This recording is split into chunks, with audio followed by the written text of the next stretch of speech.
ہے کہ احادیث کو درایت اور کانٹیکسٹ کی روشنی میں بھی دیکھنا چاہیے. اب بعض صحابہ کرام میں بھی ہر طرح کے لوگ تھے، پڑھے لکھے لوگ بھی تھے، یعنی درمیانے لوگ بھی تھے، چیزوں کو سمجھنے والے بھی تھے. بعض اوقات انہوں نے چند ایک الفاظ پکڑے ہیں اور ان کو روایت کر دیا آگے، وہ آگے مصیبت کھڑی ہوگی. میں آپ کو بخاری مسلم سے ایک مثال دوں، ضمناً میرے ذہن میں آیا. بخاری مسلم میں ایک حدیث ہے، حضرت عمر سے زیادہ کوئی انٹیلیجنٹ بندہ تھا، لیکن دیکھیں ان کو بھی کہاں پہ غلطی لگی ہے. حضرت عمر فاروق رضی اللہ تعالیٰ کو جب زخم لگا نا تو بیمار ہو گئے، یعنی بالکل اب قریب المرگ تھے. مشکات میں بھی آتا ہے، یہ حدیث آتی ہے. تو لوگ ان کے پاس رو رہے تھے کہ اب تو یہ نہیں بچیں گے.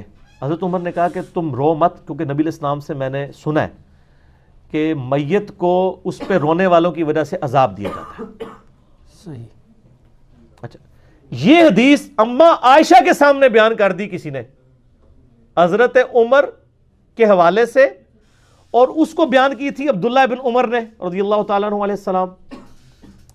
اب عبداللہ بن عمر رضی اللہ تعالیٰ عنہ بھی بیٹھے ہوئے اما عائشہ کے پاس پردے میں، ٹھیک ہے، اور بات کس کی ہو رہی ہے؟ حضرت عمر کی. روایت کون کر رہا ہے؟ عبداللہ بن عمر. کس کے سامنے؟ اما عائشہ کے سامنے.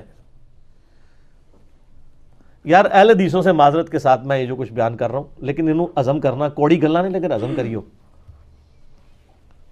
اب اما عائشہ نے فرمایا خدا عمر ابن خطاب پہ رحم کرے، اس کو سمجھنے میں غلطی لگی ہے. کون کہہ رہا ہے؟ اما عائشہ. حضرت عمر اپنی وفات تک ایک حدیث کو غلط سمجھتے رہے، صرف ظاہری الفاظ کی وجہ سے. اما عائشہ نے کہا قرآن میں تو سورہ الزمر کے اندر آیت ہے وَلَا تَزِرُ وَازِرَةٌ وِزْرَ أُخْرَى، کوئی جان دوسری جان کا بوجھ نہیں اٹھا سکتی. تو عمر نے یہ کیسے سمجھ لیا کہ نبی علیہ السلام یہ فرما رہے ہیں کہ میت کے اوپر جو لوگ رو رہے ہوتے ہیں اس کی وجہ سے اس میت کو عذاب دیا جاتا ہے، اس کا کیا قصور ہے؟ سر لاجیکل ہے بات کہ نہیں؟ یہ لاجک حضرت عمر کو نہیں سمجھ آئی، عبداللہ بن عمر کو نہیں سمجھ آئی، دونوں فقیہ صاحب ہیں. اور اما عائشہ ان کو سمجھ آ گئی، کیونکہ انہوں نے قرآن سے استدلال کیا. لہٰذا میں بھی جب کہتا ہوں نا کہ حدیث کو قرآن پہ بھی پہلے پیش کیا کریں، کہ قرآن کی یہ جتنی تقدیر کے اوپر حدیثیں ہیں نا، میں نے ان کی تعویل کی ہے قرآن کی روشنی میں. صحیح. اگر آپ تقدیر میں آپ جبریہ کا عقیدہ نہیں رکھ سکتے، قرآن نے واضح کہا ہے اِنَّا هَدَيْنَاهُ السَّبِيلَ اِمَّا شَاكِرًا وَإِمَّا كَفُورًا. آپ کے پاس اختیار ہے، ٹھیک ہے کہ لمیٹڈ ہے لیکن اختیار تو ہے. اچھا، تو اما عائشہ نے فرمایا کہ نبی علیہ السلام کے کہنے کا مقصد یہ تھا، یہ آپ نے کافروں کے بارے میں بات کی تھی، کانٹیکسٹ بتا دیا. حضرت عمر کو بھی نہیں پتا، عبداللہ بن عمر کو.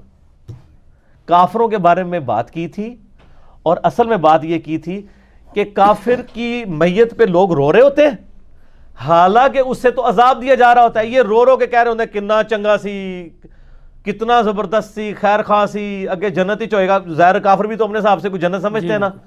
وہ رو رہے نوح کر رہے ہوتے ہیں، اس کی تعریف بیان کر رہے ہوتے ہیں، حالانکہ اس کو عذاب دیا جا رہا ہوتا ہے. تو یہ کافر کے بارے میں حضور نے کہا تھا، یہ نہیں کہا تھا کہ مومنین کے اوپر جو لوگ روتے ہیں تو اس رونے کی وجہ سے ان کو عذاب دیا جا رہا ہوتا ہے. دیکھیں بات سمجھ آ گئی. اب یہ بات کی انجینئرنگ کی اما عائشہ نے، انجینئرنگ کی تو سمجھ آئی نا، ورنہ تو نہیں سمجھ آنی. حضرت عمر کو بھی نہیں سمجھ آئی، عبداللہ بن عمر کو بھی. اور پھر ساتھ ہی اما عائشہ نے ایک اور مثال بھی ڈال دی، بخاری مسلم دونوں میں ہے. آپ نے فرمایا یہی حال ہے جو حضرت عمر نے دوسری بات بھی سمجھی ہے. اچھا، ہاں جی، کلیب بدر والی. کلیب بدر والا جو بدر کے کنویں میں کافر ڈالے گئے تھے، نبی علیہ السلام نے ان سے خطاب کیا کہ بھئی تم نے جان لیا کہ نبی علیہ السلام تم سے، یعنی محمد رسول اللہ سچ کہتے تھے، یعنی اب تم عذاب میں پہنچ گئے ہو نا تو ہمیں. تو حضرت عمر نے وہاں پوچھا یا رسول وسلم یہ تو مردہ ہے، کیا مردے سنتے ہیں؟ تو آپ میں تم سے بہتر سنتے ہیں. اچھا صحیح. اب حضرت عائشہ نے کہا کہ یہ عمر کو بات سمجھ نہیں آئی. عبداللہ بن عمر نے ہی یہ بھی روایت کی، ان کا عبداللہ بن عمر ابو عبد الرحمن پر اللہ تعالیٰ رحم فرمائے، ان کو یہ بات ہی نہیں سمجھ آئی. نبی علیہ السلام نے یہ نہیں کہا تھا. ان کا یہ کیسے ہو سکتا ہے جبکہ قرآن پاک میں آیا ہے کہ اے نبی علیہ السلام تم مردوں کو نہیں سنا سکتے، تو یہ کیسے ہو سکتا ہے کہ وہ سن رہے ہوں؟ اصل میں نبی علیہ السلام یہ کہہ رہے تھے کہ اے عمر اب یہ تم سے بہتر جان چکے ہوں گے، کیونکہ وہ اب آخرت میں جا چکے ہیں. تم تو اس دنیا میں ہو نا، دنیا میں بیٹھ کے تو آپ جج نہیں کر سکتے نا عذاب کو اور جنت کو. انہوں نے عذاب چکھ لیا ہے، اب یہ سمجھ چکے ہوں گے کہ دنیا میں جو محمد صلی اللہ علیہ وآلہ وسلم ان سے کہا کرتے تھے وہ بالکل ٹھیک کہا کرتے تھے. بالکل ٹھیک. تو حضرت عائشہ نے کہاں کی تعویل کی؟ ان کا یہ یسمعون کا مطلب یہ ہے یعلمون، وہ جان چکے ہیں، یہ نہیں ہے کہ وہ فزیکلی سن رہے ہیں. اما عائشہ وہابی نہیں سن، نہ ہی بابی سن. ہاں دیکھو نا جی، یہ بات کر دیتے ہیں نا جی، وہابیوں والی باتیں ہیں، یہ فلاں فلاں ہے، آپ دیکھ لیں یہ دونوں بات.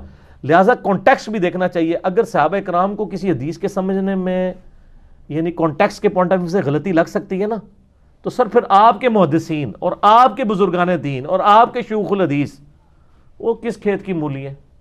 صحیح. ان کی کیا اوقات ہے صحابہ کرام کے مقابلے پہ؟ جی بھائی، سیدنا عائشہ رضی اللہ تعالیٰ عنہ کے حوالے سے کیا کوئی ایسی حدیث ہے کہ انہوں نے فرمایا کہ جب سے سیدنا عمر کی قبر میرے حجرے میں بنی ہے تب سے میں وہاں عمر فاروق کی وجہ سے پردہ کر کے جاتی ہوں؟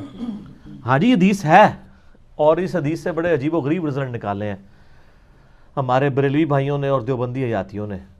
یہ حدیث مسند احمد میں ہے، اور مشکات میں بھی آپ کو کتاب الجنائز چیپٹر میں پہلی جلد میں یہ حدیث مل جائے گی کہ سیدہ عائشہ کہتی ہیں کہ جب تک میرے حجرے میں عمر کی قبر نہیں بنی تھی نا، تو میں بغیر پردے کے اہتمام کے اس حجرے کے اس حصے میں چلی جاتی تھی، اور دل میں سوچتی تھی ایک میرا خاوند اور دوسرا میرا باپ.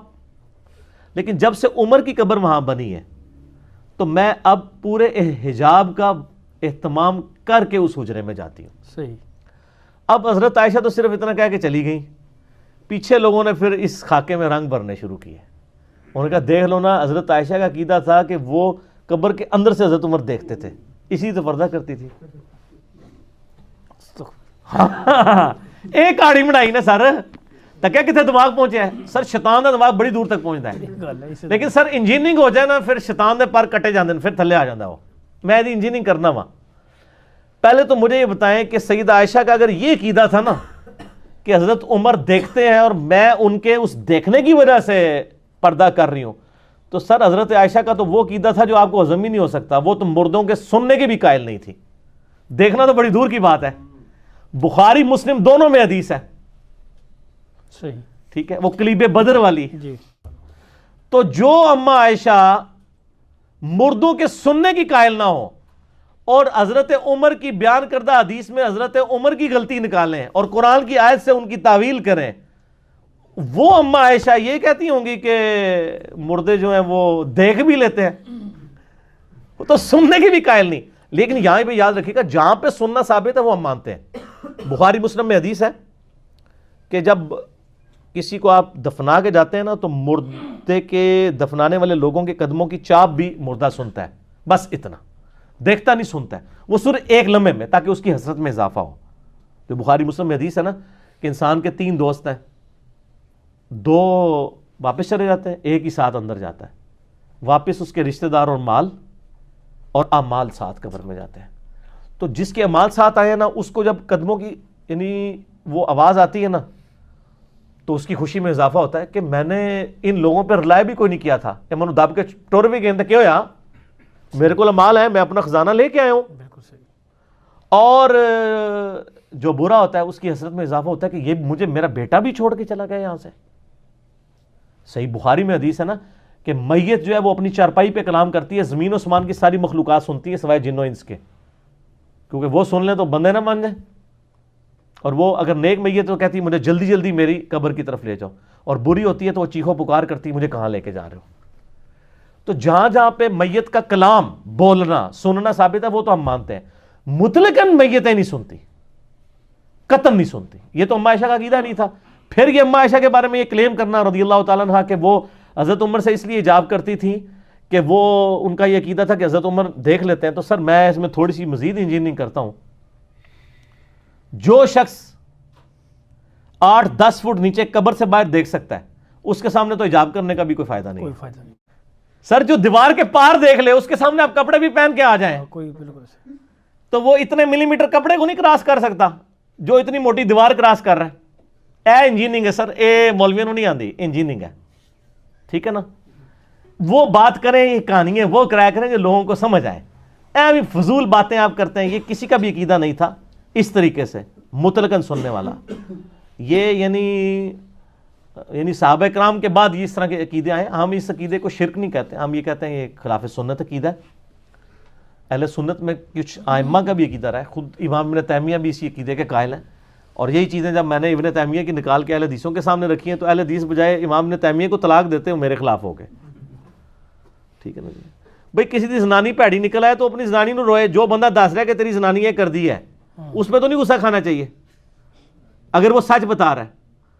تو انہوں نے بھی میرے ساتھ مخالفت شروع کر دی. بہرحال ہم نے تو چونکہ سچائی بیان کرنی ہے چاہے کسی کو بھی بری لگے. کیوں؟ کیونکہ نام ہے وہابی، نام ہے بابی، میں ہوں مسلم علمی کتاب. علمی کتاب.